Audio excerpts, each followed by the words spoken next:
ஒரு குழந்தை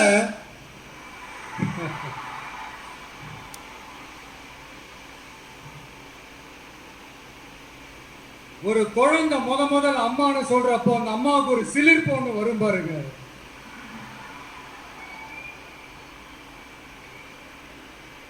அந்த சிலிர்ப்பு எப்படி இருந்துச்சுன்னு அந்த அம்மாவை கேட்டா அவங்களால தெளிவா விளக்கி சொல்ல முடியும். ஆனா அந்த உணர்வு எப்படி இருந்துச்சுன்னு அந்த குழந்தைய கேட்டா அந்த குழந்தை எப்படிங்க சொல்லும்? முதல்ல அந்த குழந்தைக்கு எப்படி சொல்ல தெரியும்? குழந்தைகிட்ட எதை கேட்டாலும் பால் வாசம் மாறாத வாயோட மடலை தவட வெள்ளந்தியா சிரிக்க மட்டும் தானே தெரியும்.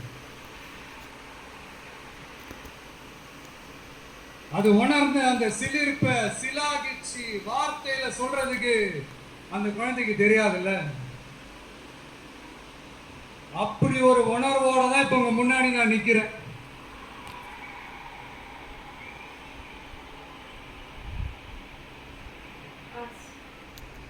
அம்மா கிட்ட கூட தன்னோட உணர்வை சொல்ல தெரியாம சிரிக்கிற அந்த குழந்தைக்கு முன்னால ஒரு பாம்பு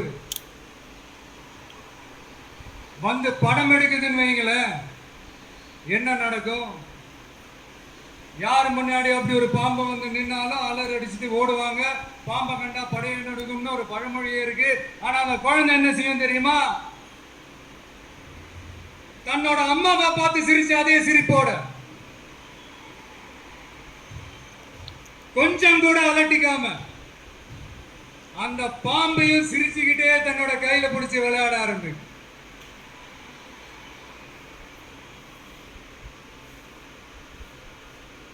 அப்ப அந்த குழந்தைக்கு பாம்பை கண்டா பயம் இல்லையான்னு ஒரு கேள்வியும் வரும். பாச உணர்வு என்னன்னு சொல்ல தெரியாது அந்த குழந்தைக்கு பயம்னா மட்டும் எப்படிங்க சொல்ல தெரியும்?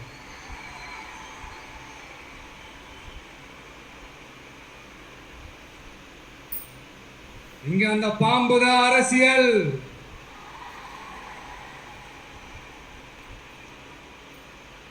அத கையில பிடிச்சி விளையாட ஆரம்பிக்கிறது தான் உங்க உங்க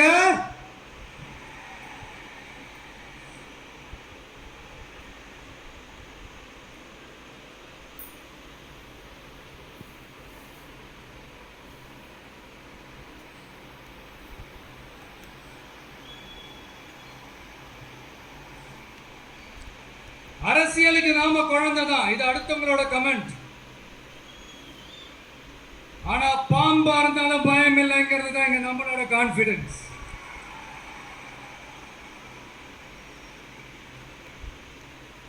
அரசியல் ஒன்றும் சினி ஃபீல்டு இல்லையே, பேட்டில் ஃபீல்ட் ஆச்சு, கொஞ்சம் சீரியஸா தானே இருக்கும். அதனால பாம்பா இருந்தாலும் பாலிடிக்ஸா இருந்தாலும் கையில் எடுக்கணும்னு முடிவு பண்ணதுக்கு அப்புறம் சீரியஸ்னஸோட கொஞ்சம் சிரிப்பையும் சேர்த்து கலந்து செயல்படுறது தான் நம்மளுடைய ஸ்டைலு, நம்மளுடைய ரூட். ஏன்னா அப்படி செயல்பாட்டில் இறங்கினாதான் இந்த ஃபீல்ட்ல எக்ஸிஸ்ட் ஆக முடியும், ஒரு எனர்ஜியோட இருக்கவும் முடியும், எதிராக நிற்கிறவங்களை டேக்கிள் பண்ணவும் முடியும். இந்த தாறுமாற ஆடுற ஆட்டெல்லாம் இது இல்லை, தத்துவத்தோட ஆட வேண்டிய ஆட்டம் அப்படி இப்படிலாம் சும்மா பேருக்கு சொல்லி கூச்சலும் போட முடியாது இல்லையா? கவனமா தான் களமாடும். ஆனால்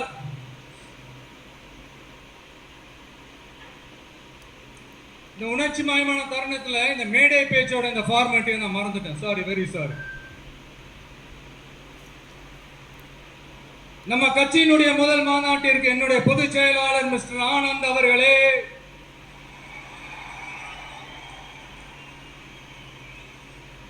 பொருளாளர் திரு வெங்கட்ராமன் அவர்களே, இணை கொள்கை பரப்பு செயலாளர் திருமதி தாகிரா அவர்களே, தலைமை நிலைய செயலாளர் திரு ராஜசேகர் அவர்களே.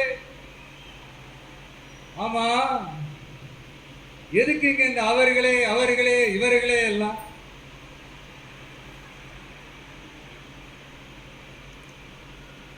பிறப்புக்கும் எல்லா உயிருக்கும் ஒரு அடிப்படை கொள்கையை அறிவிச்சுட்டு அவங்க இவங்க எதுக்குங்க பிரிச்சு பார்க்கணும்? மேடையில் இருந்தாலும் சரி, மேடைக்கு முன்னாடி இருந்தாலும் சரி, இந்த நான் நீ நாங்க நீங்க அப்படின்றதெல்லாம் கிடையாது. நாம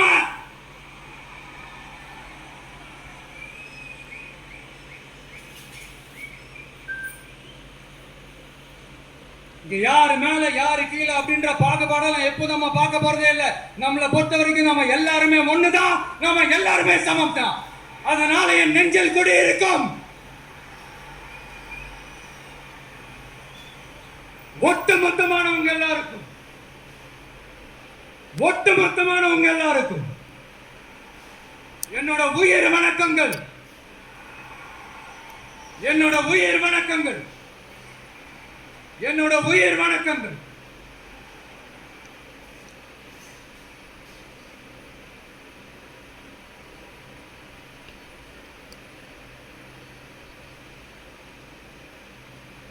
இது வரைக்கும் ஆடியோ லான்ச் மேடையில மீட் பண்ணோம். இப்போ ஒரு அதிரடி சேஞ்ச். இப்போ நம்ம மீட் பண்றது அரசியல் மேடையில, ஒரு பொலிட்டிக்கல் ஸ்டேஜ்ல.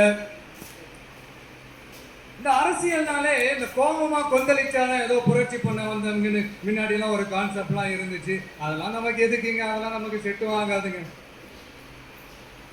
அதனால இந்த டி ஆச்சா போச்சான்லாம் இந்த கத்துறதெல்லாம் விட்டுட்டு, இந்த கோபமா கொந்தளிக்கிறதெல்லாம் விட்டுட்டு, ஸ்பீக்கிங் டு த பாயிண்ட், டக்குன்னு பேசணும், இந்த விஷயத்துக்கு வந்துடணும். சயின்ஸ் அண்ட் டெக்னாலஜி மட்டும்தான் மாறணுமா, டெவலப் ஆகணுமா? ஏன் பாலிடிக்ஸ் மட்டும் மாறக்கூடாதா, டெவலப் ஆகக்கூடாதா? மாறணும். இல்லைன்னா இந்த நியூ வே வேர்ல்டு மாத்திரும். இங்க எப்பவுமே மாறாதது மனுஷ பிறப்பு, பசி, வேலை, உழைப்பு, பணம், இந்த மாதிரி சிலது மட்டும்தான். இன்னைக்கு இருக்கிற ஜெனரேஷனை பத்தி தெளிவா புரிஞ்சுக்கிட்டாதான் எதுவுமே ஈஸியா முன்னெடுத்து வைக்க முடியும். அப்படி ஒரு பாயிண்ட்டுக்கு வந்ததுனாலதான் நம்மளோட இந்த ஸ்பீச்சும் இந்த மணிக்கணக்கான இருந்துடக்கூடாதுன்னு முடிவெடுத்தோம். இந்த புள்ளி விவரம் புலியால நம்ம கதற போறதும் இல்லை.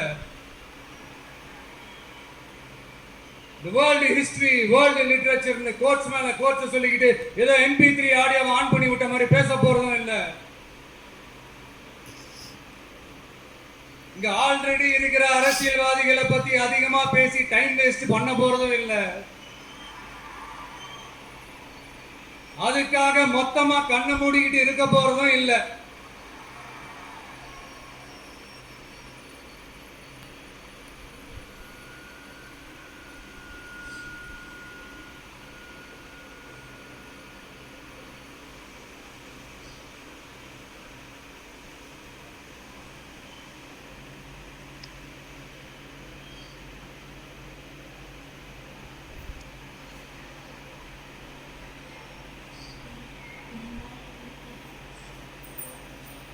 இப்ப என்ன தேவை, அது எப்படி தீர்த்து வைக்கிறது, இப்ப என்ன ப்ராப்ளம், அதுக்கு என்ன சொல்யூஷன், இப்படி யோசிச்சாலே போதுங்க. இப்படி யோசிச்சதை ஷார்ட் அண்ட் ஸ்வீட்டா நம்ம மக்கள் கிட்ட நம்ம எடுத்து சொன்னாலே போதும், அவங்களுக்கு நம்ம மேல கான்பிடன்ஸ் வரும். அதுவும் இல்லாம அரசியல நம்பிக்கை தரது இந்த கொள்கை கோட்பாடுகள் தானே. அது யாருக்கிட்ட இருந்து எடுக்க போறோம், எப்படி அடாப்ட் பண்ண போறோம், இந்த ரூட்ல அப்ளை பண்ண போறோம்ங்கிறத மக்கள் கிட்ட நம்ம தெளிவா சொல்ல வேண்டியது நம்மளோட கடமை இல்லையா? அப்படி நம்மளுடைய கொள்கை தலைவர்கள், நம்ம ஃபாலோ பண்ண போற தலைவர்கள், நம்மளுடைய வழிகாட்டிகள் யார் யாருன்னு இப்ப நம்ம சொல்ல போறோம். அவங்க வேற யாரும் இல்ல, இந்த மண்ணில் வாழ்ந்தவங்க தான், இந்த மண்ணுக்காக வாழ்ந்தவங்க தான், இந்த மண்ணுக்கு அங்கீகாரம் வாங்கி தந்தவங்க தான். அதனாலேயே இந்த மண்ணோட அடையாளமாகவும் மாறி போனவங்க தான். எஸ், பகுத்தறிவு புரட்சியாளர் தந்தை பெரியார்.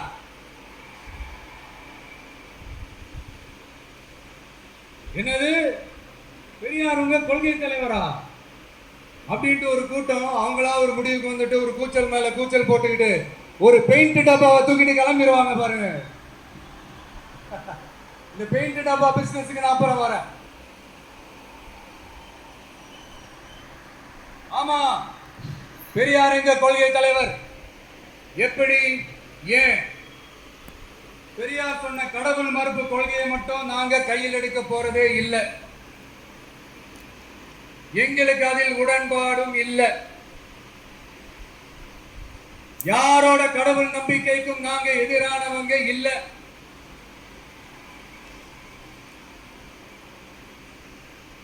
அரசியல் அண்ணன் தம்பி உறவு அறிமுகப்படுத்தின அறிஞர் அண்ணா சொன்ன மாதிரி ஒன்றே குலம் ஒருவனே தேவன்றதுதான் எங்க நிலைப்பாடு.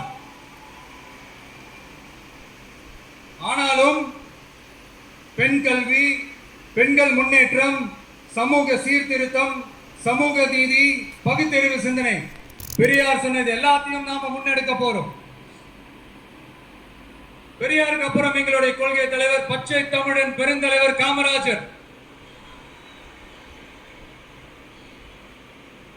பெருந்தலைவர் காமராஜர் இந்த மண்ணில மதச்சார்பின்மைக்கும் நேர்மையான நிர்வாக செயல்பாட்டுக்கும் முன்னுதாரணமா இருக்கிறதால அவரை எங்கள் வழிகாட்டியாக இருக்கிறோம்.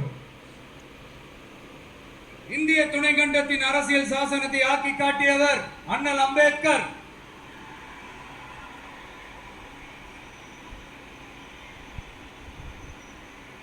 இந்தியாவில் இந்த பேரை கேட்டாலே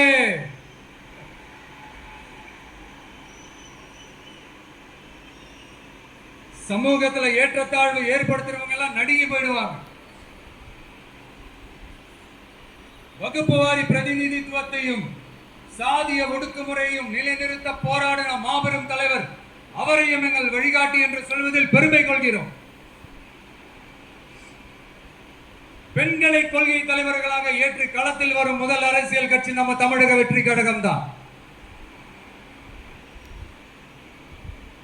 அப்படி நாம வழிகாட்டி தலைவர்களாக ஏற்ற 2 பெண்கள் ஒருத்தர் ஆக பெரும் வீராங்கனை, இந்த மண்ணை கட்டியாண்ட பேரரசி Velu Nachiyar.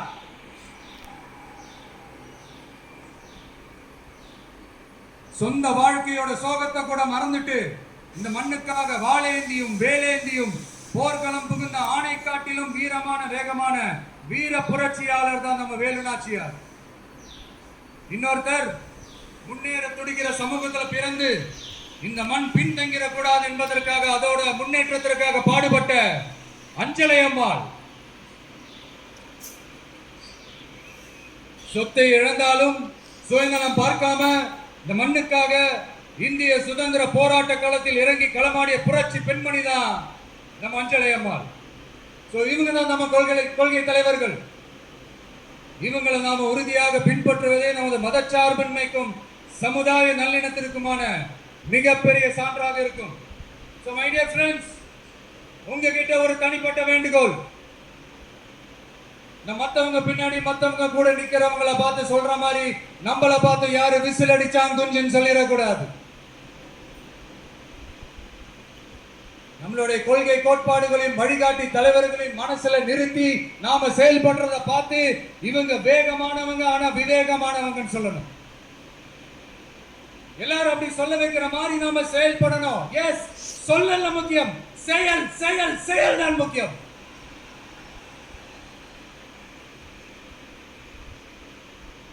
At any cost, no truce and no compromise in our political war. நம்மளோட அரசியல் போரில் கொள்கை கோட்பாடுகளில் சமரசத்துக்கோ சண்டை நிறுத்தத்துக்கோ எப்போதும் இடமில்லை. அதுக்காக நாம் இந்த வெறுப்பு அரசியல் எப்பவும் கையில் எடுக்க போறதே இல்லை. எதை நினைச்சு அரசியலுக்கு வந்திருக்கோமோ அப்படி நினைச்சத கொஞ்சம் கூட பிசுறு நாம செஞ்சு முடிப்போம். அது வரைக்கும் நெருப்பாக இருப்போம். என்ன நண்பா, என்ன நம்பி, சாரி என்ன தோழா, என்ன தோழி,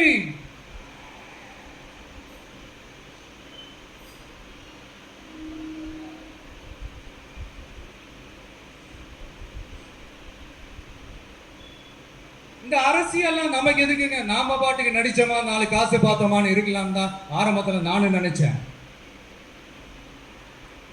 ஆனா நாம மட்டும் நல்லா இருக்கணும்னு நினைக்கிறது சுயநலம் இல்லையா?